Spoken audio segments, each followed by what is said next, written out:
तुम्हारा प्रश्न अग्नि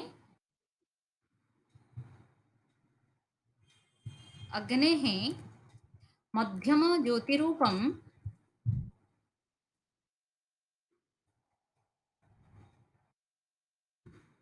अग्ने मध्यम ज्योतिरूपम ज्योति रूपम ज्योतिरूपम हवेनी ज्योतिरूपम दीर्घ इकार हो ज्योति रूपम वर्णयत मध्यम ज्योति रूपम वर्णयत एटा हूँ तुम खाली जो पढ़िले तार प्रश्न। अच्छा एबे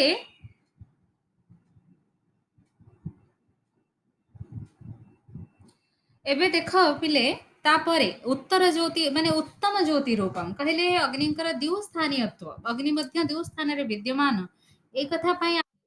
एठी दिया जाउछे। देख कोन से मंत्र समुद्रात ऊर्मी मधुमा उदारा देख जेमती देवा एह हेतला सेमती एठी मधुमा उदारात परे उ अछि सेठी पई मधुमान र न हळंतरा सेठी सेई दीर्घादटी समारपाद सूत्र रे हे जायछि मधुमा तो एटा पूरा मंत्र देई ना कि तले पूरा मंत्र दिया हेछि जेतले दुर्गाचार्य ताको बुझेइचंती पूरा मंत्र देइचंती पिले तो समुद्रात ऊर्मीर मधुमा उदारात ता परे होछि तळको दुर्गाचार्य वृत्ति देख उपांशुना सममृतत्वम अनठ घृतस्य नाम गुह्यम जदस्ति जिह्वा देवानां अमृतस्य नाभिः ହେଲା तो एटा होछि तुमर परे जो अछि समुद्रात ऊर्मी मधुमा उदारात ए मंत्रर अर्थ हमें देखिले हमें जानि परिबा कि तुमर अग्नि अछंती द्युलोकरे भी अग्नि अछंती से कथा को एठे इत्यादि उक्तम इत्यादि इत्यादि इति आदित्यम उक्तं उक्तं मन्यन्ते এই ବାକ୍ୟରୁ ବୁଝା ଯାଉଛି ଯେ ଏଠି ଆଦିତ୍ୟଙ୍କୁ ହିଁ ଲକ୍ଷ୍ୟ କରି କୁହାଯାଇଛି ତେଣୁ ଆଦିତ୍ୟ ରୂପରେ ଅଗ୍ନି ଦ୍ୟୁଲୋକରେ ବିଦ୍ୟମାନ ଅଟନ୍ତି ବୋଲି କୁହାଯାଉଛି ସମୁଦ୍ରାତ ଉଦ୍ଦେଶ୍ୟ ଏସ ଯହ ଉଦ୍ଦେଶ୍ୟ ब्राह्मणम ब्राह्मणर वाक्य मध्य अछि जे समुद्रात हि एसह जत उदेति हला समुद्र भितर जिए एही उदय हेउछंती। अच्छा समुद्र भितर किए उदय हेउछंती कुह समुद्र रु किए उदय हेउछंती सूर्य बस तेणु सूर्य उदय होचंती तेणु ए जो सूर्य उदय होचंती समुद्र भितर ये होचंती प्रकृत रे तुमर दिवलोकर अग्नि उदय होचंती देख हमको पूरा मंत्र आमे देखिले पढ़िले जानि परिबा दुर्गाचार्य वृत्ति देख पढ़िदेली तो मंत्रटा इति इयम पूर्वया एव समान आर्ष विनियोगा एटा पूर्व मंत्रर जहा आर्ष कहिले ऋषि जे थिले पूर्व मंत्र ऋषि किए थिले पिले काली कहिथिली पूर्व मंत्र काली जो अभिप्रवंत मंत्र ऋषि किए थिले काली हमें पढ़ी थे वामदेव शोभनाथ बस वामदेव तेणु को मंडलर मंत्र एटा वामदेव जदि ऋषि हेले चतुर्थ चतुर्थ मंडलर एवं हाँ बस एवं त्रिष्टुप छंदरे अछि एठी भी एटा भी त्रिष्टुप छंद एवं विनियोग कौठी थिला विनियोग सप्तमी अहनि दशरात्रस्य आग्नेये शस्त्रे विनियोगः एक सोमजागर दशरात्र नामक एक अंगरे कोठी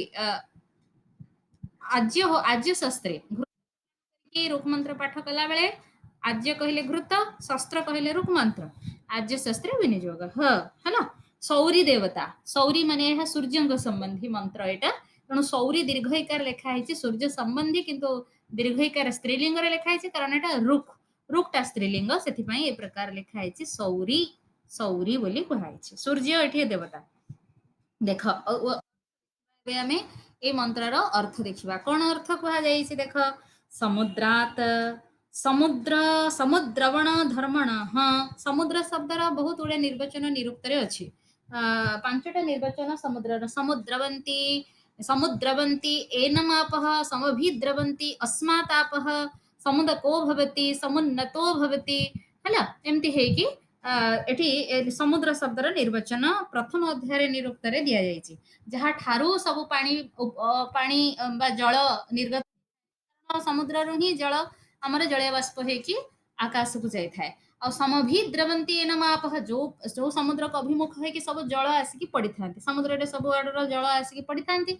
ନଦୀ ମାନେ ସମୁଦ୍ରରେ ମିଶିଛନ୍ତି ସେଇଟା ବି ଠିକ ହେଲା ତାପରେ ସମୁଦ୍ର କୋ ଭବତି ଯେ ସମସ୍ତଙ୍କୁ ଓଦା କରିଦିଏ ସେ ସମୁଦ୍ର କୋ ଭବତି ପୁଣି ସମୁନ୍ନତ ସବୁଠୁ ମାନେ ସମୁଦ୍ର ଉଚ୍ଚା ଉଚ୍ଚା ତରଙ୍ଗ ଅଛି ସେଥିରେ ସମୁନ୍ନତ ଭବତି ହେଲା ଏ କଥା ବି କୁହାଯାଇଛି ତେଣୁ ଏଠି ସେ କହୁଛନ୍ତି ସମୁଦ୍ରବଣ ଧର୍ମଣ ସମକୁ ଦ୍ରବିତ ସମସ୍ତଙ୍କୁ ଯେ ଦ୍ରବିତ କରୁଛି ହଁ ସମସ୍ତଙ୍କୁ ଯିଏ ଦ୍ରବିତ କରୁଛି ସେ ହଉଛି ସମୁଦ୍ର ହେଲା ତ ଏଇ ଅର୍ଥରୁ ଉଦକ ସଂଘାତ ଉଦକର ସଂଘାତ ସଂଘାତ ମାନେ କଣ ଉଦକ ମାନଙ୍କର ସମୂହ ସମୂହ ହଉଛି ଉଦକ କହିଲେ ଜଳର ସମୂହ ହଉଛି ସମୁଦ୍ର ସାଗରା ଉର୍ମିହି ଉର୍ମି ମାନେ ଆମେ କଣ ବୋଲି ଜାଣିଛେ ପିଲେ ଉର୍ମି ଶବ୍ଦର କଣ ଅର୍ଥ ଉର୍ମି ମାନେ କଣ ରେ କାହିଁକି ଫୋନ କିଏ ମତେ ଆଡୁ ସାଡୁ କରୁଛି କାହିଁକି ଏତେ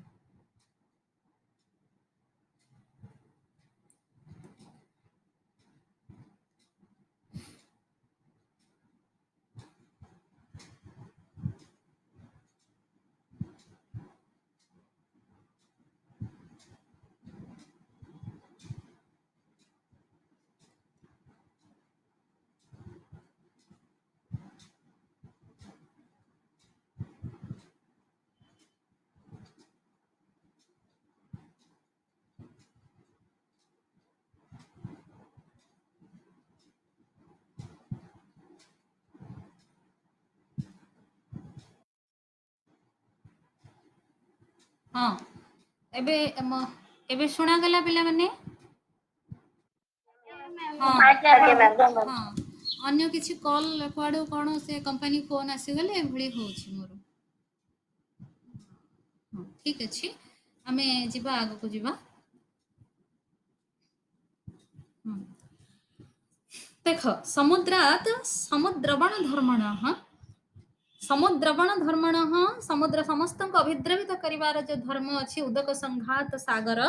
ସେଇ ତା ଠାରୁ ପଞ୍ଚମୀରେ କୁହାଯାଇଛି ଉର୍ମିହି ଉର୍ମି ମାନେ ତରଙ୍ଗ ବିଲେ ଉର୍ମି ମାନେ ଯୋଉ ତମେ ଢେଉ ଦେଖୁଛ ତରଙ୍ଗ ଦେଖୁଛ ତାକୁ ଉର୍ମି କହନ୍ତି ଏଇଟା ତ ସାଧାରଣ छादकः उर्मिः छादकः सर्वस्य आच्छादकः सर्वस्य प्रकाशेन ହେଲା ଛାଦକः କହୁଛନ୍ତି ଯେ ସର୍ବସ୍ୟ ପ୍ରକାଶେନ ସମସ୍ତଙ୍କର ପ୍ରକାଶ ଦ୍ୱାରା ହଁ ଉର୍ଣୁଚ୍ଛାଦନେ ହେଲା ଏଇ ଧାତୁରୁ ହେଇଛି ଉର୍ମି ଶବ୍ଦ ଉର୍ଣୁଚ୍ଛାଦନେ ଧାତୁରୁ ହେଇଛି ଉର୍ଣଃ ଉର୍ଣୋତେଃ ନୁ ଲୋପଶ୍ଚ ବାହୁଲକାତ୍ ମିଥ୍ ଇତ୍ୟପି ଭବତି ତ ତାର ବ୍ୟାକରଣ କୁହାଯାଇଛି ହେଲା ତ ଯିଏ ସମସ୍ତଙ୍କୁ ଆଚ୍ଛାଦନ ତମେ ସମୁଦ୍ର ଢେଉ ଆସିଲେ କଣ ହଉଛି ତା ସାମ୍ନାରେ ଯିଏ ଅଛି ସମସ୍ତଙ୍କୁ ସିଏ ଆଚ୍ଛାଦନ କରୁଛି ସେଇ ଅର୍ଥରେ ଏଠି କୁହା ହଉଛି ତ ମଧୁମାନ ଉଦକବାନ ମଧୁ ଶବ୍ଦର ଅର୍ଥ ମଧ୍ୟ ଉଦକ ବୋଲି କୁହାହଉଛି କାହିଁକି ନା ନିଘଣ୍ଟୁରେ ପାଠ କରାଯାଇଛି ମଧୁ ଇତି ଉଦକ ନାମ ନିଘଣ୍ଟୁରେ ପାଠ ହେଇଛି ତ ମଧୁମାନ ଉଦକମାନ ଉଦକମାନ କିଏ ଜଳବାନ କିଏ ନା ସୂର୍ଯ୍ୟ ବୁଝିହେଲା ଉଦକବାନ इति शब्देन कः उच्यते बुझिगला लेखिपार गोटा सर्ट क्वेश्चन एटा मधुमान उदकवान बोली करे मधुमान उदकवान इति शब्देन मधुमान उदकवान उदकवान इति शब्देन उदकवान इति शब्देन कः द्योतते ବା କହ ହଁ କିଏ ଜ୍ୟୋତିତ ହେଉଛନ୍ତି କହ ଦ୍ୟୋତତେ ସୂର୍ଯ୍ୟ ବୁଝିହେଲା ଉତ୍ତର ହବ ସୂର୍ଯ୍ୟ ଉତ୍ତର ହଉଛି ସୂର୍ଯ୍ୟ ହେଲା ମଧୁମାନ ଉଦକମାନ କିଏ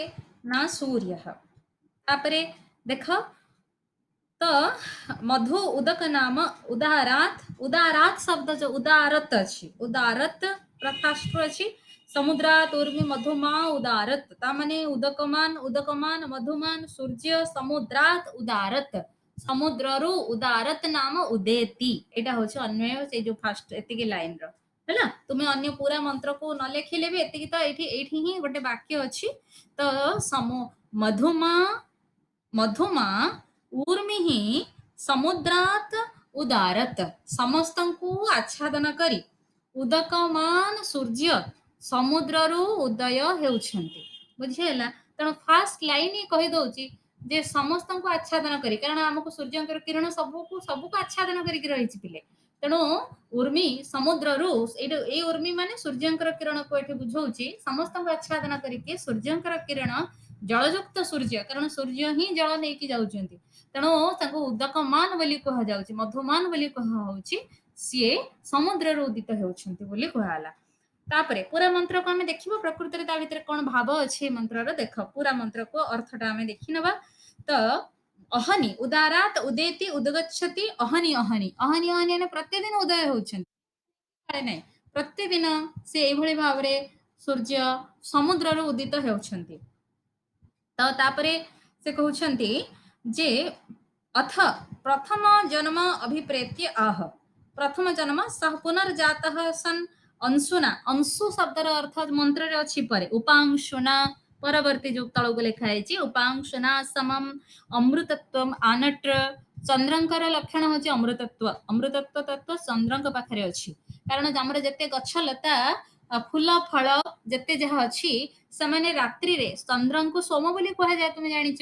ତେଣୁ ଏଇ ସବୁ ଭିତରେ ଯେଉଁ ସୋମ ତତ୍ତ୍ୱ କହିଲେ ଯୋଉ ଜୀବନୀ ଶକ୍ତି, ଯୋଉ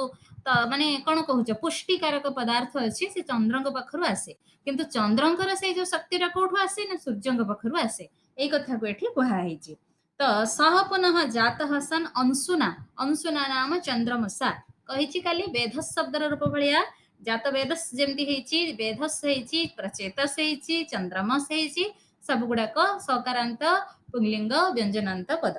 ତ ଚନ୍ଦ୍ରମସା ତୃତୀୟ ଏକ ବଚନ, ଅମୃତତ୍ୱମ୍ ହଁ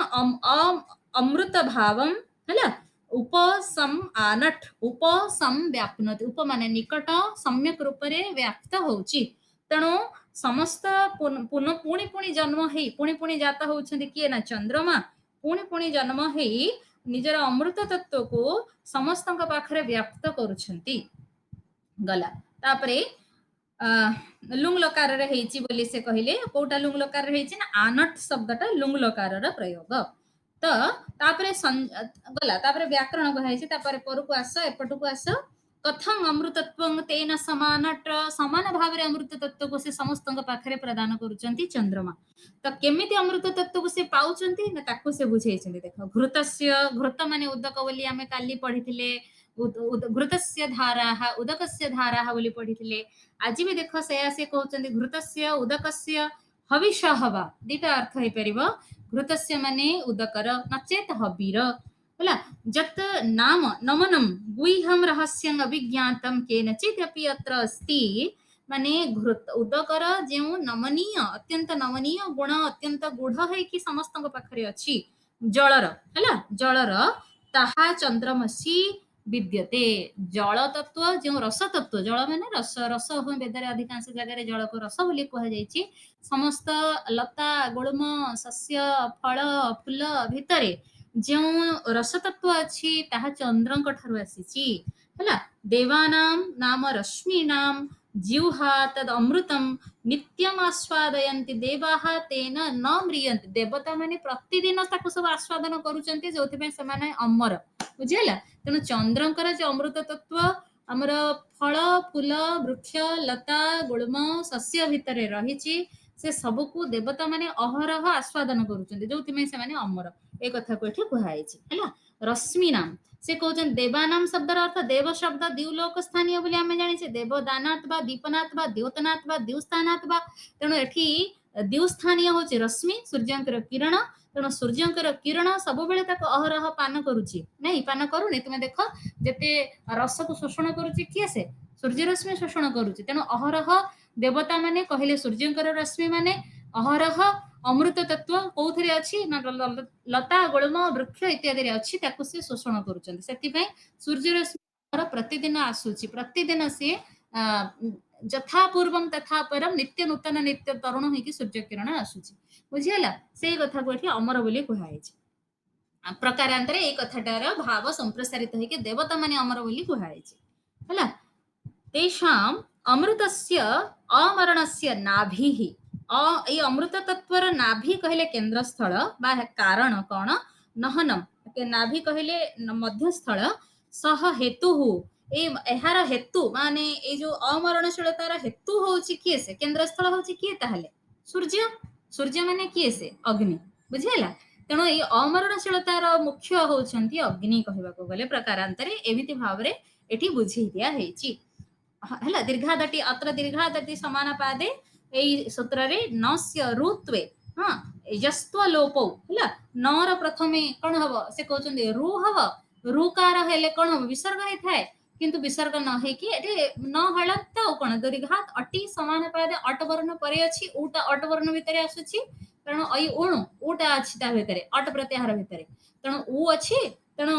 एठी न हळंता चंद्रबिंदु ହେଲା ସେଠି ଯେମିତି देवान आइह हाँ आटा होची तुमर अट वर्ण अंतर्गत वर्ण सेथिपाई का जेमती हला एठी सेमती हबो अतो अटी नित्यम एठी अनुनासिक रे मधुमा हेची बोले से कहउचंती सरी आतो अटी नित्यम ए भली भाबरे दीटा सूत्र लागि सेठी दीर्घादटी समानपादे होची एठी मूल सूत्र तबे ए मंत्रर अर्थ आमे जानिबा जे आमे एठी अग्नि को द्युस्थानीय आदित्य बोली कहिछि कहूचे सेई कथार कथा प्रसंग होची सेटा काहे के कथा उठिला ना बुद्धिमान शिष्य मानिलानी जे अग्नि केवल होउछंती पृथ्वी स्थानीय सेथिपई गुरु कहले जास्क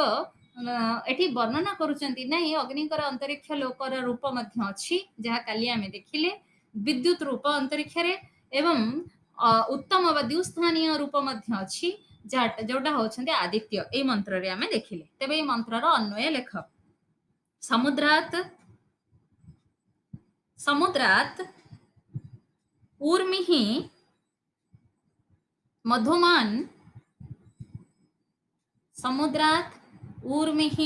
मधुमान उदारत मधुमान उदारत पूर्णछेद अंशुना अंशुना अमृतत्वम अंशुना अमृतत्वम उप सम आनट उप सम आनट पूर्णछेद तापरे घृतस्य यत् नाम घृतस्य यत् नाम गुह्यम् अस्ति घृतस्य यत् नाम गुह्यम् अस्ति ब्रैकेट रे लेख तत्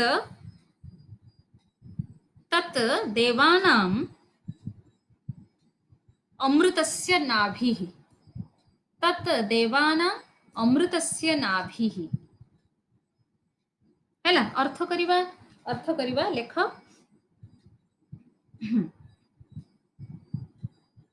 उदक संघातात् समुद्रात् उदक संघातात् समुद्रात्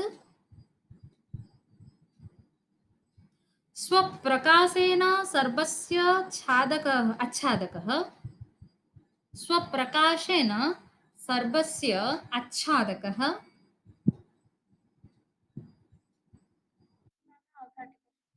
स्वप्रकाशेन सर्वस्य आच्छादकः उर्मी शब्दर अर्थ स्वप्रकाशेन सर्वस्य आच्छादकः उदकवान् सूर्यः मधुमान बोली अछि उदकवान् सूर्यः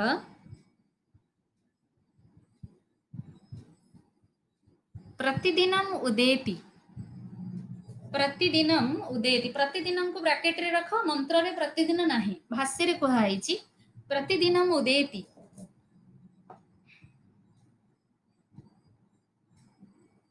प्रतिदिनम उदेति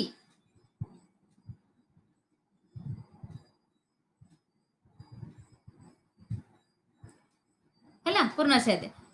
ब्रैकेट रे सह जातः सन सह नाम सह सूर्यः प्रतिदिनम उदितः सन ए अर्थ रे सह जातः प्रतिदिनम जातः सन ब्रैकेट क्लोज सह प्रतिदिनम जातः सन अंशुना निजर अंश द्वारा ता माने तांकर अंश होची चंद्रमा अंशुना चन्द्रमसा इति अर्थः, अंशुना चन्द्रमसा इति अर्थः,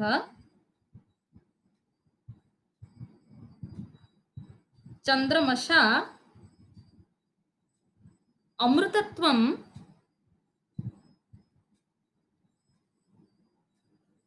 संव्याप्नोति। निजर अंश चंद्रमा द्वारा अमृत तत्व को बांटुचंती बा चारिआडे व्याप्त करूचंती। अमृतत्वं संव्याप्नोति, संव्याप्नोति।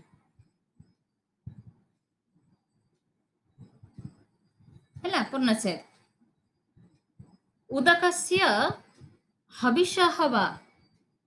उदकस्य हविषः वा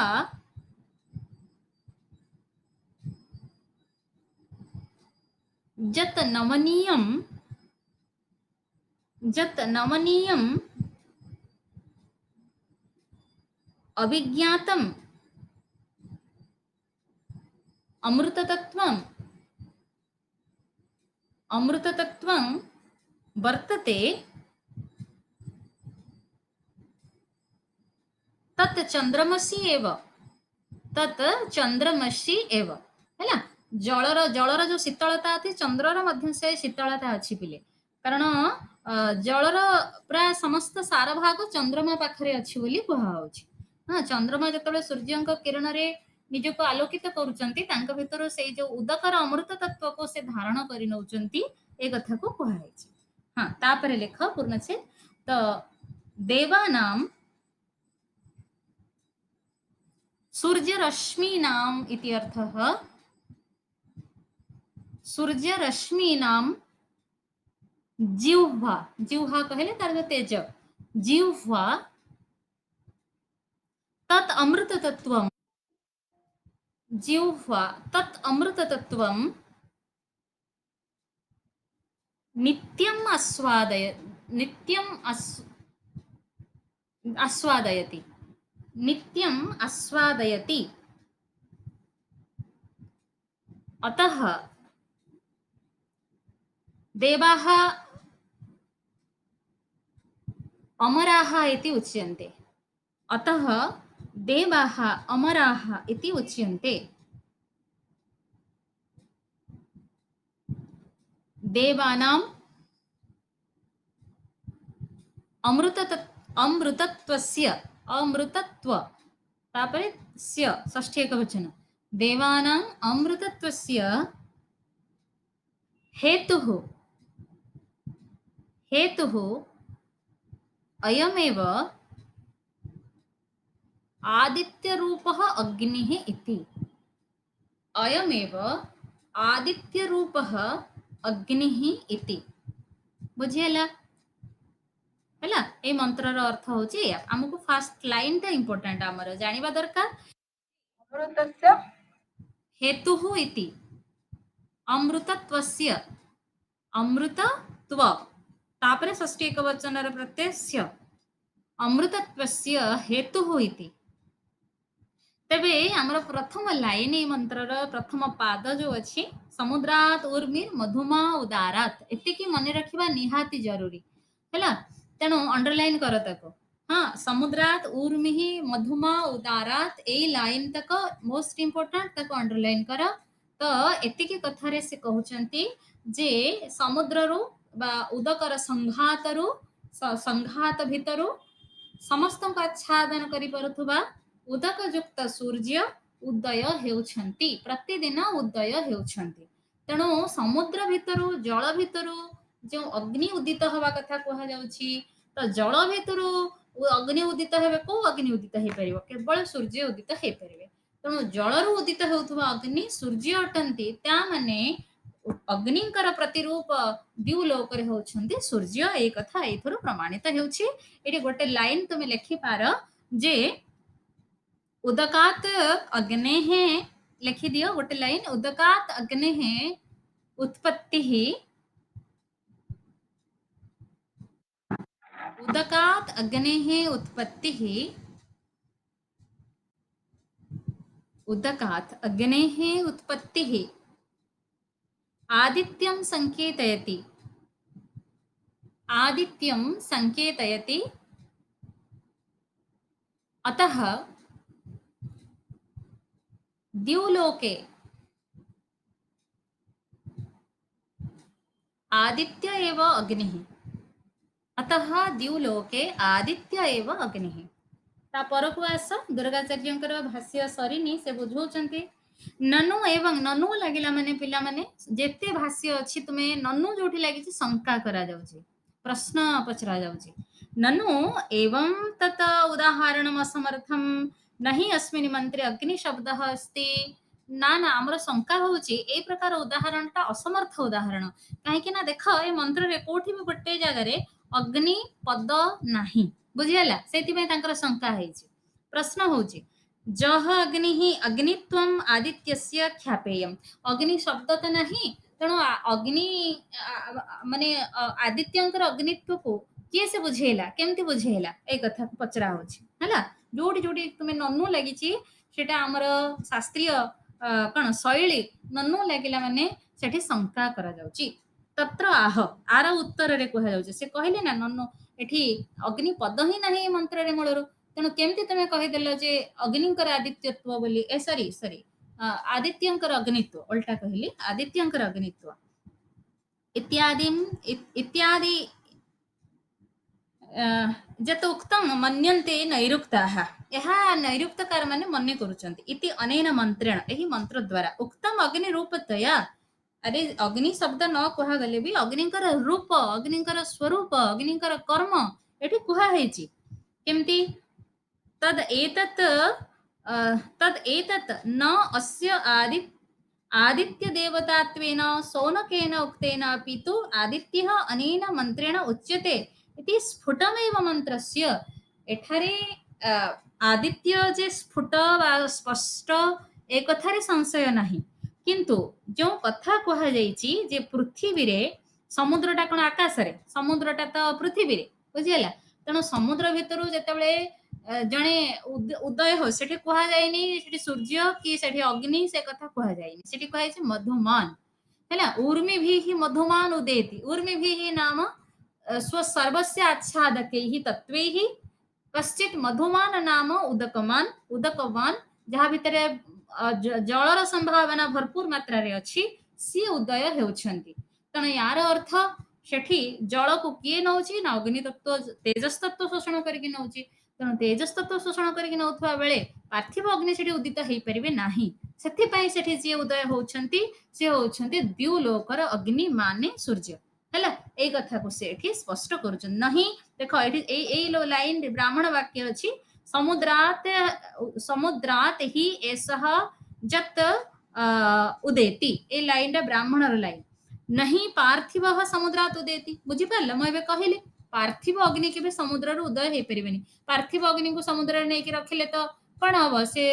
कोन हे जिवे निर्वापित हे जिवे ना तेणु समुद्र रो केबे पार्थिव अग्नि कहले पृथ्वी स्थान रो जो अग्नि को आमे जेमति भावरे देखुचे से अग्नि उदित हे परिबे नाही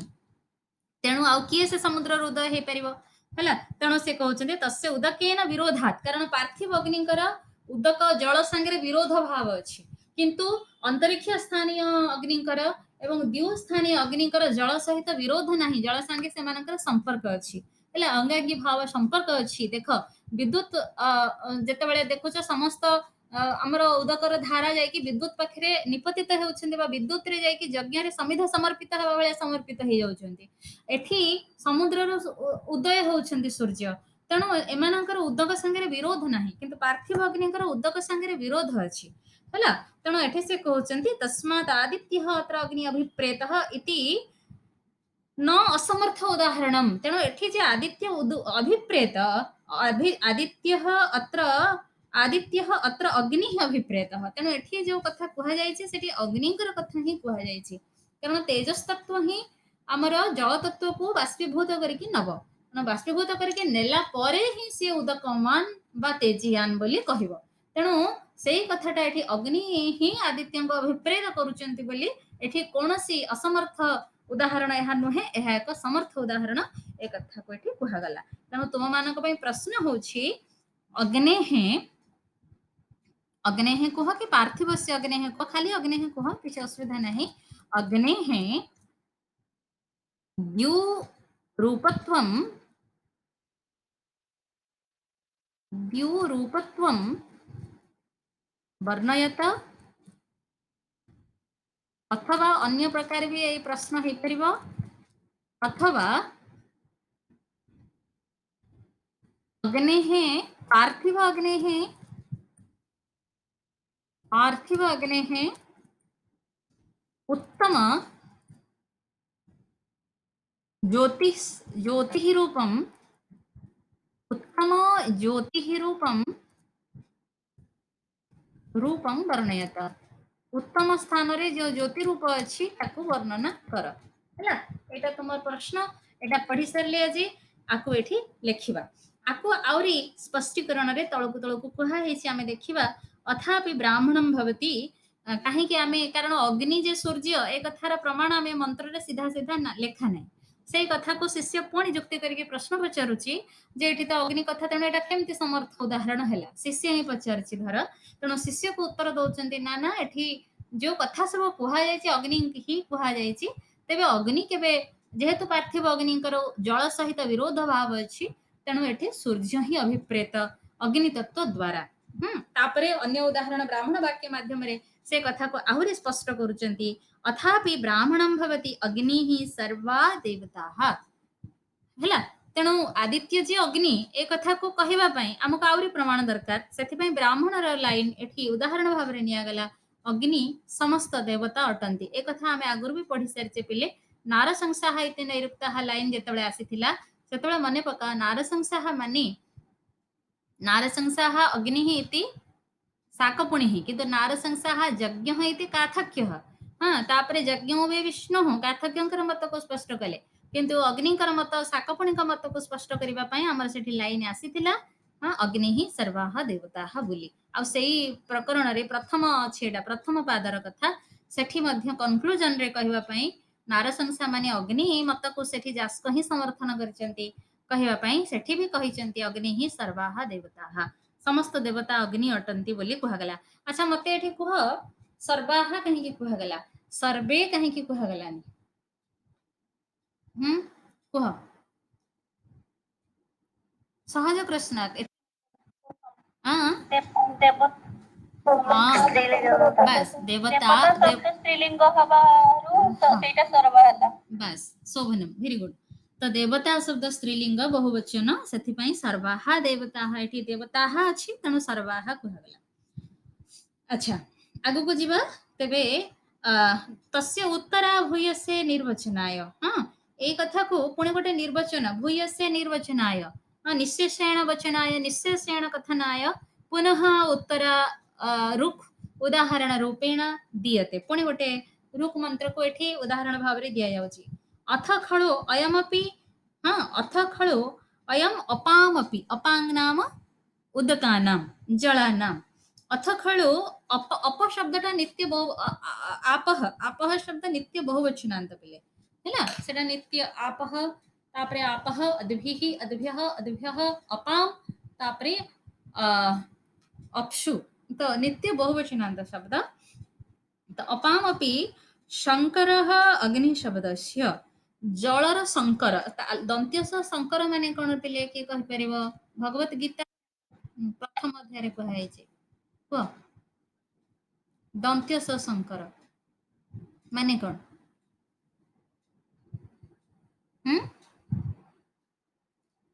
कुहरे दन्त्यस शङ्कर माने कोन वर्ण शङ्कर कथा कुहाहेनि भगवत गीतार प्रथम अर्जुन विषाद जोगरे अर्जुन सब कहिसंती वर्ण शङ्कर हबो हमर माने पितृपुरुष माने पिंड पाई परिबेनी मो जदि युद्ध करिबी ए सब कथा हबो से तांकर शोक करिकि कहिसंती ए कथा अर्जुन विषाद जोगरे कुहाहेछि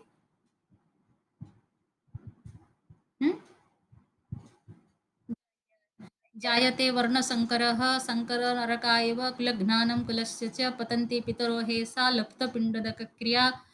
କଥା କୁହାଯାଇଛି ନା ତେଣୁ ସେଇ ଶଙ୍କର ଶ୍ରୀ ଦନ୍ତ୍ୟସ ତେଣୁ ଏଇ ଶଙ୍କର ଶବ୍ଦର ଅର୍ଥ କଣ ଏଠି ବି ସେଇ ଅପାମ ଶଙ୍କର ବୋଲି କୁହାଯାଇଛି ଅଗ୍ନିଙ୍କ ସାଙ୍ଗେ ଜଳର ଶଙ୍କର ହେଇଛି ଶଙ୍କର ମାନେ କଣ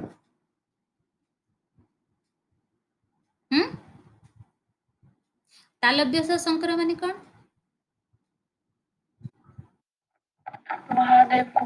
ହଁ ଶିବଙ୍କର ନାଁ ହେଲା ଶଙ୍କର ସମ୍ ସେଠି ଦେଖ ସନ୍ଧି ହେଇଛି ଶଙ୍କର ସଂ ମାନେ ମଙ୍ଗଳ कर माने जी शंकर जी सदा सर्वदा मंगल विधान करती से शंकर किंतु एटी दंत्यस शंकर माने कौन सम उपसर्ग कर क्रू धातु शंकर मिश्रण ସେତେବେଳେ ବସିଛ ମୁଁ ଅପାଂ ଅଗ୍ନିର ଜଳ ସାଙ୍ଗରେ ଶଙ୍କର ବୋଲି କହୁଛି ଜାଣିପାରୁନ ଶଙ୍କର ମାନେ ମିଶ୍ରଣ ଗୋଟେ ଜାତିର ଆଉ ଗୋଟେ ଜାତି ସାଙ୍ଗରେ ମିଶ୍ରଣ ହେଲେ ପିତୃପୁରୁଷଙ୍କ ଉପଯୁକ୍ତ ପିଣ୍ଡ ମିଳିବନି ସେଇ କଥା ଅର୍ଜୁନ ସେଠି ଗୀତାରେ କହିଛନ୍ତି ଏଠି ଜଳ ସହିତ ଅଗ୍ନିର ଶଙ୍କର ମାନେ ମିଶ୍ରଣ କେମିତି ସେଇ କଥାକୁ ଏଠି କୁହାଯାଉଛି ଅଥ ଖଳୁ ଅୟಂ ଅପାମପି ଶଙ୍କରଃ ଅଗ୍ନି ଶବ୍ଦସ୍ୟ ହେଲା ସେଠି କହୁଛନ୍ତି ଅପାମ ଅପି ଶଙ୍କର ଅପାମ ଶବ୍ଦଟା ଏ ଯୋଉ ଅପାମ ଶବ୍ଦଟା ଅଛି ଶବ୍ଦଟା ହଉଛି ଅପାମ ଷଷ୍ଠୀ ବହୁବଚନରେ ଅପାମ ମୂଳ ଶବ୍ଦ ଆପହ ଏ ଯୋଉ ଏଇ କଥା ଜଳ ସାଙ୍ଗରେ ଆର ଉଦକ ସାଙ୍ଗରେ ମିଶ୍ରଣ ଅଛି ବୋଲି ଅଗ୍ନି ଶବ୍ଦସ୍ୟ ଏତତ୍ ବ୍ରାହ୍ମଣଂ ଭବତି ବ୍ରାହ୍ମଣ ଗ୍ରନ୍ଥରେ ଅଛି ଯୋଉ ଅଗ୍ନି ସର୍ବାଃ ଦେବତାଃ ଏଇ କଥାରେ ଅଛି ହେଲା ତସ୍ୟ ଚ ବ୍ରାହ୍ମଣସ୍ୟ ଉତ୍ତରାରୋପ ଭୂୟସେ ବହୁତରାୟ ନିର୍ବଚନାୟ ଭବତି ଏଇ ଏଇ ବ୍ରାହ୍ମଣ ବାକ୍ୟକୁ ସମର୍ଥନ କରି ଅଗ୍ନି ହିଁ ସମସ୍ତ ଦେବତା ତାକୁ ସମର୍ଥନ କରି ଗୋଟେ ମନ୍ତ୍ର କହିଲେ ରୁକ୍ ମନ୍ତ୍ରକୁ ଉଦାହରଣ ଭାବରେ ଦିଆଯାଉଛି ହେଲା ଅଗ୍ନି ଯଦି ସମସ୍ତ ଦେବତା ମାନଙ୍କ ଭିତରେ ଜଳ ବି ଦେବତା ବରୁଣ ବି ଦେବତା ତେଣୁ ଅଗ୍ନି ନିଶ୍ଚିତ ଜଳ ଅଗ୍ନି ନିଶ୍ଚିତ ବରୁଣ ଏ ଭାବନା ବି ଆସିବ ତେଣୁ ସେଇ କଥାକୁ ସ୍ପଷ୍ଟ କରିବା ପାଇଁ ଆଉ ଏକ ରୁକ୍ ମନ୍ତ୍ରକୁ ଦିଆଯାଉଛି ଦେଖ ଇନ୍ଦ୍ରଂ ମିତ୍ରଂ ସେଇ ମନ୍ତ୍ର ପିଲେ ଯୋଉଟାକୁ ଆମର ଅଶ୍ୱବାମୀୟ ସୁକ୍ତ ଋଗ୍ବେଦର ଏଇଟା ଆମେ ପଢି ସାରିଛେ ତମେ ମାନେ ମତେ ଆର ଅନ୍ୱୟ କହିବ ଅର୍ଥ ବି କହିବ ମୁଁ ତମକୁ ଡାକି ସାରିଛି ମହାଭାଗ୍ୟାତ୍ ଦେବତାୟାଃ ଏକାତ୍ମା ବହୁଧା ସ୍ତୁୟତେ ଏଇ ପ୍ରସଙ୍ଗ ପଢିଲା ବେଳେ ମହା ଐଶ୍ୱର୍ଯ୍ୟରୁ ଦେବତା ମାନଙ୍କର ଗୋଟିଏ ଆତ୍ମା ଗୋଟିଏ ଆତ୍ମା ବହୁ ଦେବତା ଭାବରେ ସ୍ତୁତ ହେଇଥାନ୍ତି ଏଇ ପ୍ରସଙ୍ଗ ଯେତେବେଳେ ଆମେ ପଢିଥିଲେ ସେତେବେଳେ ଏଇ ମନ୍ତ୍ର ଉଦାହରଣ ଆସିଥିଲା ଦିଟା ମନ୍ତ୍ର ଆସିଥିଲା ଗୋଟେ ମନ୍ତ୍ର ଥିଲା ରୂପଂ ରୂପଂ ମଘବା ବୋଗ ଭୀତି ଆଉ ଏଇ ମନ୍ତ୍ର ଥିଲା ଇନ୍ଦ୍ରଂ ମିତ୍ରଂ ବରୁଣଂ ଅଗ୍ନିମାହୁ ଅଥୋ ଦିବ୍ୟ ସ ସୁପର୍ଣୋ ଗରୁତ୍ମାନ୍ ଏକଂ ଶଦ ବିପ୍ରା ବହୁଧା ବେଦନ୍ତେ ଇନ୍ଦ୍ରଂ ଯମଂ ମାତରିଶ୍ୱାନ ମାହୁଃ ହେଲା ଏଇଠି ସବୁ ଦେବତା ଜଣେ ବୋଲି କୁହାଗଲା ତେଣୁ ସବୁ ଦେବତା ଯଦି ଜଣେ ତା ଭିତରେ ଅଗ୍ନି ବି ଅଛି ତା ଭିତରେ ଉଦକ ବି ଅଛି ତା ଭିତରେ ବରୁଣ ବି ଅଛି ସମସ୍ତେ ଅଛନ୍ତି ତେଣୁ ଏଇଠି ଜଣା ପଡୁଛି ଯେ ଦେବତା ମାନଙ୍କର ପରସ୍ପରର ଶଙ୍କରତା ସମ୍ମିଶ୍ରଣ ଭାବ ମଧ୍ୟ ରହିଛି ଏ କଥା ଏଠି ବୁଝା ପଡୁଛି ଏବେ ଏ ମନ୍ତ୍ରର ଅଶ୍ୱବାମୀୟ ସୁକ୍ତ 164 ନମ୍ବର ସୁକ୍ତର ଏଇଟା 46 ନା 47 ନମ୍ବର ମନ୍ତ୍ର ମୁଁ ତମକୁ ସେତେବେଳେ କହିଥିଲି ହେଲା ଦେଖ ମହାଭାଗ୍ୟାତ ପ୍ରସଙ୍ଗ ଯୋଉଠି କହିଥିଲି ସେଠି ଦେଖ ଆର ମୁଁ ଅନ୍ୱୟ ଡାକି ସାରିଛି ଅର୍ଥ ହଉଛି ଇନ୍ଦ୍ରଙ୍କୁ ମିତ୍ରଙ୍କୁ ମିତ୍ର କହିଲେ କିଏ ପିଲେ ମିତ୍ର କିଏ ମିତ୍ର କିଏ ନା ବରୁଣ ମିତ୍ର କୋଉ ଦେବତା ଆରେ କୋଉ ଦେବତାଙ୍କୁ ଆମେ ମିତ୍ର ସୂର୍ଯ୍ୟ ସୂର୍ଯ୍ୟଙ୍କୁ ବରୁଣଙ୍କୁ ଅଗ୍ନିଙ୍କୁ ହେଲା ଅଥ ପୁଣି ଦିବ୍ୟ ମାନେ ଦ୍ୟୁସ୍ଥାନୀୟ ବା ଉତ୍ତମ ପତନଶୀଳ ସହ ସୁପର୍ଣ ଶୋଭନ ପତନଶୀଳ ଗରୁତ୍ମାନ ଗରୁଡ଼ କିମ୍ବା ଶୋଭନ ପତ୍ରଶୀଳ ସୂର୍ଯ୍ୟରଶ୍ମି ଅଟନ୍ତି ହେଲା ସତ ଏକମ୍ ସତ୍ ତତ୍ଵ ଗୋଟେ ବିପ୍ରାହ କହିଲେ ମେଧାବିନଃ ବିଦ୍ୱାଂସଃ ତମ୍ ବହୁଧା ବଦନ୍ତି ତାକୁ ବହୁତ ବୋଲି କହିଥାନ୍ତି କଣ ବୋଲି କହିଥାନ୍ତି ଅଗ୍ନିମ୍ ଯମଂ ମାତରିଶ୍ୱାନମ୍ ଅଗ୍ନି ତ ଅଗ୍ନି ଯମ ତ ଯମ ଏବଂ ମାତରିଶ୍ୱା କହିଲେ କିଏ ଦେବତା ମାତରିଶ୍ୱା ଶବ୍ଦର ନିର୍ବାଚନ ସହିତ ମୁଁ ଅର୍ଥ କହିଛି କୁହ ମାତରିଶ୍ୱା କହିଲେ କିଏ କୁହ ପିଲାମାନେ ମାତରିଶ୍ୱା କିଏ ମାତରି ଅନ୍ତରିକ୍ଷେ ସେତେ ଇତି ମାତରିଶ୍ୱା ତେଣୁ ମାତରିଶ୍ୱା କିଏ କହିଛି ମନେ ରଖ ମାତରି ଅନ୍ତରିକ୍ଷେ ସେତେ ଇତି ମାତରିଶ୍ୱା ତମେ କିଛି ମନେ ରଖୁନ ପିଲେ ମୁଁ ଗୋଟିଏ ୟୁନିଟ୍ ପଢିକି ଆସିଲା ବେଳକୁ ପର ୟୁନିଟ୍ ସେ ପାଠ ଭୁଲି ଯାଉଛ କିଛି ପଢୁନ କିଛି ଅଭ୍ୟାସ କରୁନ ବିନା ଅଭ୍ୟାସ ବିଷମ ବିଦ୍ୟା विद्या अभ्यास न कले विष वायु शोभनम वेरी गुड मातरी अंतरिक्षे वायु सेते इति मातरिश्वा वायुः मातरिश्वा वायुः वायु को कहुई मातृश्वा बोली तेणु यार अन्वय यही भाव में अन्वय डाकी पिला माने अंजलि अन्वय डाकी मु सेते महाभाग्यत बेले ना नहीं डाका है हाँ आउ थे लेख तुम मानक जिते थर डाकिले भी कौन हम तुम तो अभ्यास तुम्हें निजे अभ्यास करूना हो लेख सह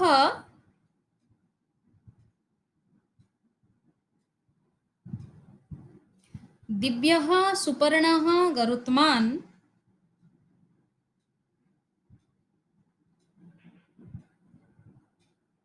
सह दिव्य सुपर्ण गरुत्मान पूर्णछेद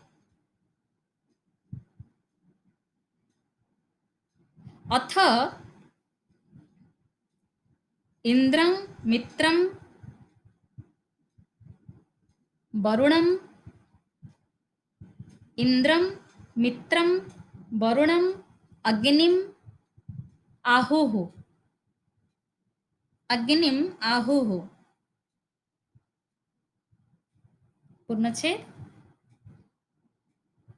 सत् एकम पूर्णछेद सत् एकम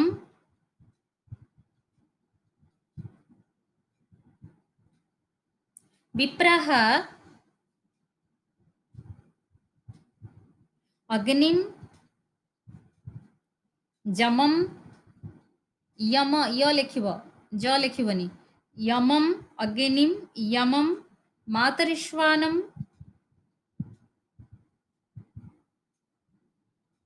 इति इति ब्रैकेट रे इति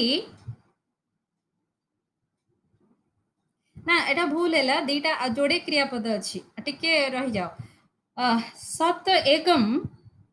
पूर्णछेद विप्रः बहुधा वदन्ति पूर्णछेद सत एकम तापरे विप्रः बहुधा वदन्ति पूर्णछेद कर विप्रः बहुधा वदन्ति पूर्णछेद एटा आ गोटे क्रियापद अच्छी तो से तेणु हेनी दीटा जाक हेनी एठी अग्निम जमं मातरिश्वानं आहुः मातरिश्वानं आहुः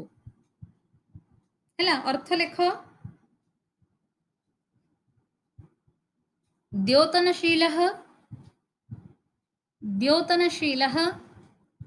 द्युस्थानीयः वा द्युस्थानीयः वा सः शोभनपतनशीलः सः शोभनपतनशीलः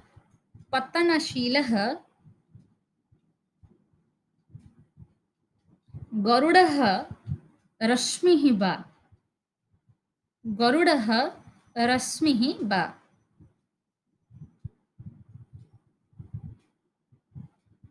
पूर्णछेद ब्रैकेट रे तम तम इंद्रम मित्रम अथवा आदित्यम मित्रम अथवा आदित्यम वरुणम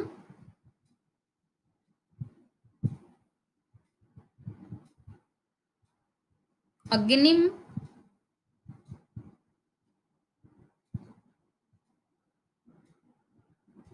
इत्यादिभिः नामभिः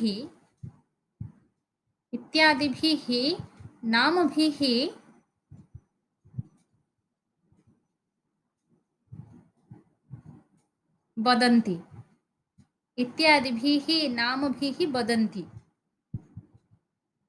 पूर्णछेद सत् तत्त्वम्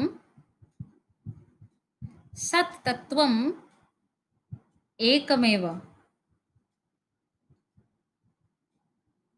सत् तत्त्वम् एकमेव मेधाविनः विद्वांसः मेधाविनः वरे हर्षैकार गुणिनः भलिया मेधाविनः विद्वांसः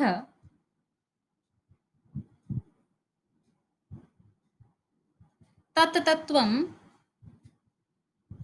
बहुरूपेण बहु प्रकारेण कर तत् तत्त्वं बहु प्रकारेण वर्णयन्ति बहु प्रकारेण वर्णयन्ति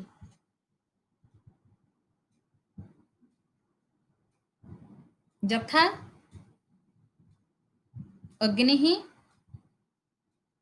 यमः मातरिश्वा अथवा वायुः इति मातरिश्वा अथवा वायुः इति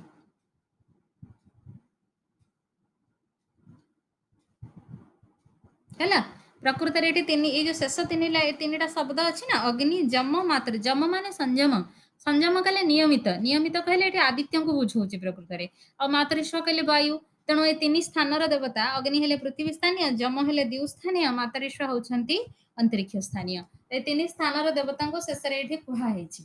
ହେଲା ତେଣୁ ଏଠି ସେ କହିବେ ଏ ମନ୍ତ୍ରକୁ ବୁଝେଇକିନା କହିବେ ଏ ମନ୍ତ୍ରର ବ୍ୟାଖ୍ୟା ଆମେ ପର କ୍ଲାସରେ ପଢିବା ଯେ ଆମେ ଜାଣିପାରୁଛେ ଏଇଠି ଯେ କେମିତିକା ସବୁ ଦେବତା ମାନଙ୍କ ସମ୍ମିଶ୍ରଣ ହେଇଛି ବା ସବୁ ଦେବତା ଗୋଟେ ତତ୍ତ୍ୱରେ ଏକ ସତ୍ତତ୍ୱରେ ଏକ ପରମ ଆତ୍ମାରେ ଏକ ପରମ ବ୍ରହ୍ମରେ ଏକ ପରମ କଣ କହିବ ପରମ ବିନ୍ଦୁରେ ସମସ୍ତେ ଏକତ୍ର ଗୋଟିଏ ସ୍ଥାନରେ ସମ୍ମିଳିତ ତେଣୁ ପରସ୍ପରର ସାଙ୍କର୍ଯ୍ୟ ବା ପରସ୍ପରର ସମ୍ମିଶ୍ରଣ ଦେବତା ମାନଙ୍କ ଭିତରେ ଅଛି ଯୋଉଥିପାଇଁ ଆମେ କହିପାରିବା ଯେ ଅଗ୍ନିଙ୍କର ଆଦିତ୍ୟ ହଉଛନ୍ତି ଦ୍ୱିସ୍ଥାନୀୟ ରୂପ ହେଲା ସେଇପାଇଁ ଏଇ ମନ୍ତ୍ରଟା କୁହାହେଇଛି ଏଇ ଜାଗାରେ ସେତିକି ଥାଉ ଆଜିର କ୍ଲାସ୍ ତମମାନେ ଯେତିକି ପଢିଲେ ଗୋଟେ ପ୍ରଶ୍ନ ଦେଲି ସେ ପ୍ରଶ୍ନର ଉତ୍ତର ଲେଖିବ ଆଉ ଏଇ ମନ୍ତ୍ରଟାକୁ ଆଉ ଥରେ ପଢିବ ତାର ଭାଷ୍ୟ ବି ପଢିଥିବ ଅନ୍ୱୟ ଲେଖିଥିବ ନେକ୍ସଟ କ୍ଲାସରେ ଆମେ ଆଉ ଥରେ ପଢିବା